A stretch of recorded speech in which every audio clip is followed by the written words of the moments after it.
বাপে কি বসে নাকছে রে, আর বস্তাটা ধান বাইলে আরো ঢাকা দিবেন লাগবে, আর টিপবাস দিয়ে ঢাকা দিবেন লাগবে, এটা অঠে তাড়াতাড়ি যাবার লাগবে। ওরে বাপ, ওরে শালা রে,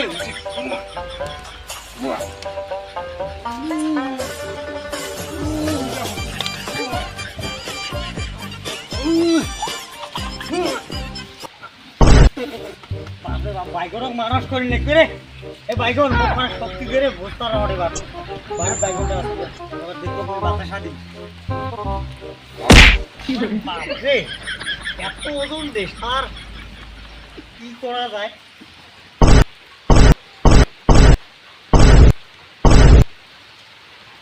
আমি পারি না আর পারি না, মোটারে হবে না, আমি হাঁটি উঠে মরি একটা না। চামচ তোলা দিল হয়ে গেছে। বাহ, আসো আর তুই দেখি আছে অবস্থাটা দিবি না রে, অর্ডারের অবস্থা করে ধান লাম ঢাকা দিবে না, তুইও জোর দিস ওটা ওটা ওটা উল্লু বানায়